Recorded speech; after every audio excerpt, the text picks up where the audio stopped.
Assalamualaikum warahmatullahi wabarakatuh. Bertemu lagi di dapur kuliah Ibu. Kali ini mata kuliah yang akan Ibu sampaikan termasuk dalam mata kuliah pertanian berlanjut dengan materi yaitu polinasi. Keberhasilan kegiatan pertanian berlanjut pada skala landscape jika 3 aspek terpenuhi, yaitu pertama, aspek ekonomi, yang kedua, aspek sosial, yang ketiga, aspek lingkungan atau biofisik. Berdasarkan aspek lingkungan atau biofisik tersebut, terdapat lagi 3 indikator utama yang digunakan untuk menilai keberhasilan sistem pertanian berlanjut, yaitu air, kemudian biodiversitas, dan karbon. Biodiversitas merupakan harta karun yang penting, khususnya tidak hanya bagi sumber adaptasi, tapi juga sumber mitigasi terhadap perubahan lingkungan global seperti saat ini. Indikator biodiversitas merupakan gambaran keanekaragaman hayati tentang keberadaan flora dan fauna di sekitarnya.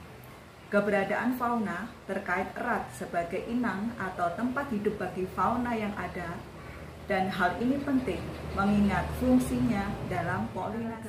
Hayati adalah tingkat variasi bentuk kehidupan yang di dalamnya merupakan ukuran dari kesehatan ekosistem. Keanekaragaman hayati merupakan bagian dari fungsi di iklim. Keanekaragaman hayati merupakan keanekaragaman organisme yang menunjukkan keseluruhan atau totalitas variasi gen, jenis, dan ekosistem pada suatu daerah. Keanekaragaman hayati dapat digolongkan menjadi 3 tingkatan, yaitu yang pertama, keanekaragaman spesies, keanekaragaman genetik, dan keanekaragaman ekosistem. Yang pertama, Ibu jelaskan. Keanekaragaman spesies mempunyai pengertian yaitu individu yang mempunyai persamaan secara morfologis, anatomis, fisiologis, dan mampu saling kawin dengan sesamanya, yang menghasilkan keturunan yang fertil untuk melanjutkan generasinya.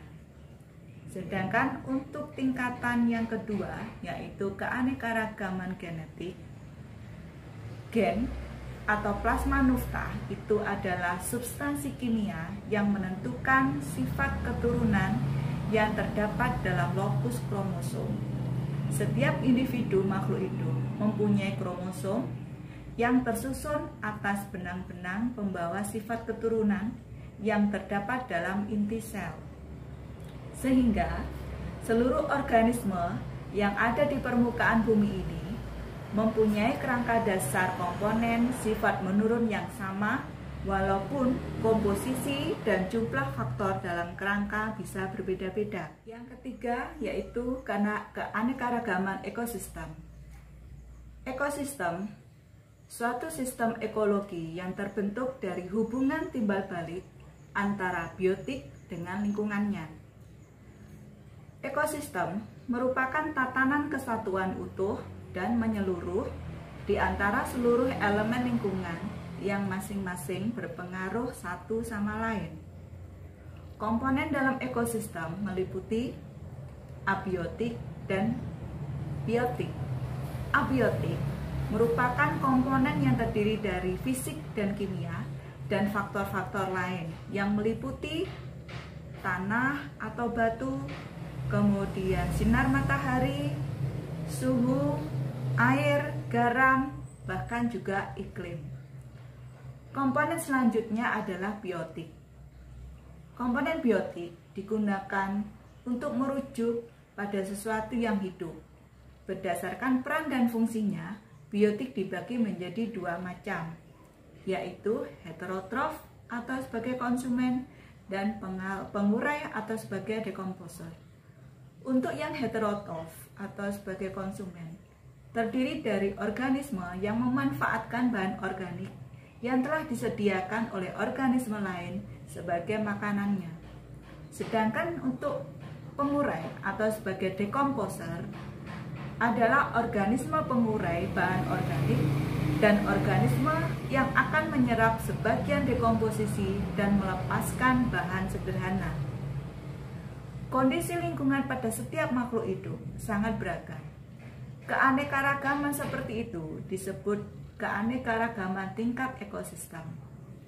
Umumnya, ekosistem akan terbentuk dengan adanya berbagai macam kelompok atau spesies yang telah mampu menyesuaikan di lingkungannya, lalu mereka akan saling berpengaruh terhadap spesies satu dengan yang lain, juga di antara spesies dengan lingkungan abiotik tempat mereka hidup, misalnya udara, suhu, air, sinar matahari, tanah, kelembapan, dan mineral.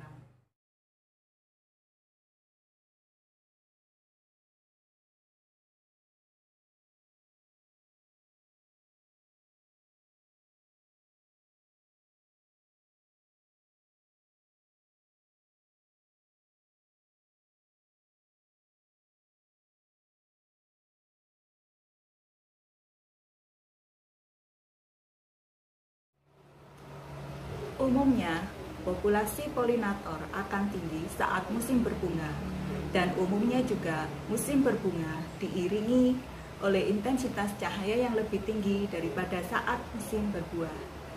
Kemudian, ciri spesies tanaman juga berpengaruh terhadap keberhasilan serangga yang berperan sebagai polinator.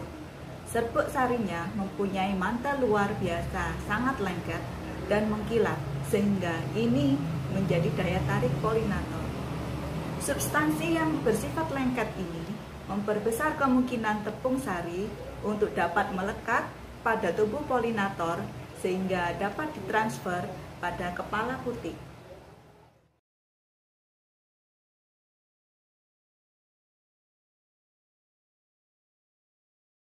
Serangga polinator merupakan salah satu layanan jasa ekosistem yang sangat penting bagi manusia maupun lingkungan sekitarnya, dan berperan sebesar 35% penyediaan sumber pangan di dunia saat ini.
Salah satu dari sekian banyak serangga polinator yang sudah Ibu jelaskan tadi, Ibu akan mengambil salah satu jenis serangga polinator yang sangat indah.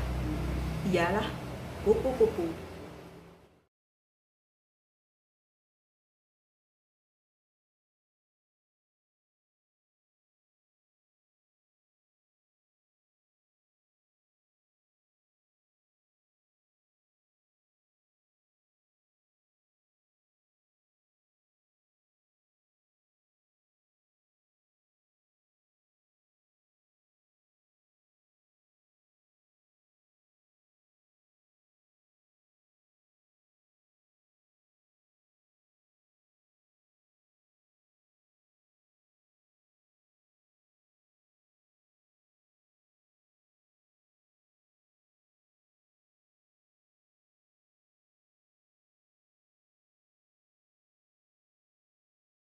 Kupu-kupu secara garis besar, yakni membantu kelancaran terjadinya suatu proses terjadinya penyerbukan pada bunga dan tanaman yang memiliki hasil akhir terjadinya suatu pembijian.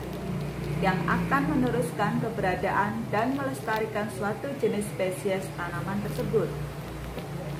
Kemudian, lebih detailnya, kupu-kupu sangat membantu bunga dalam menyebarkan serbuk sari, sehingga dapat menemui putik dan terjadilah suatu proses penyerbukan yang maksimal dan sempurna.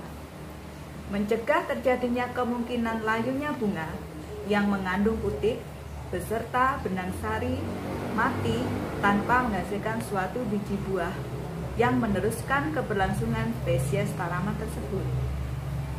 Kupu-kupu menjadi contoh sempurna dari terjalinnya simbiosis mutualisme antara hewan dan tanaman, yakni kupu-kupu membutuhkan nektar manis dari bunga dan sebaliknya, kupu-kupu pun membantu semakin mudahnya penyerbukan tanaman, sehingga dapat menghasilkan kembali generasi biji baru demi semakin lestarinya spesies tanaman tersebut. Kita lihat bagaimana kupu-kupu bekerja dalam peranannya sebagai polinator. Monggo.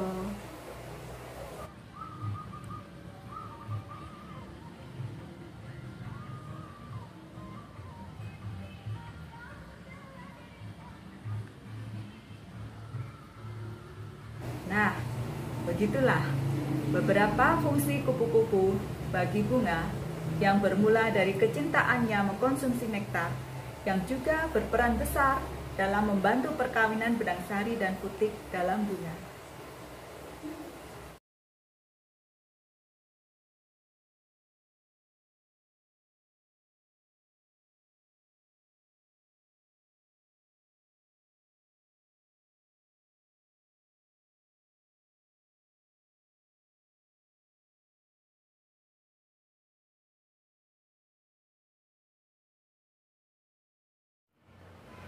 Demikian materi perkuliahan yang Ibu sampaikan di Dapur Kuliah Ibu.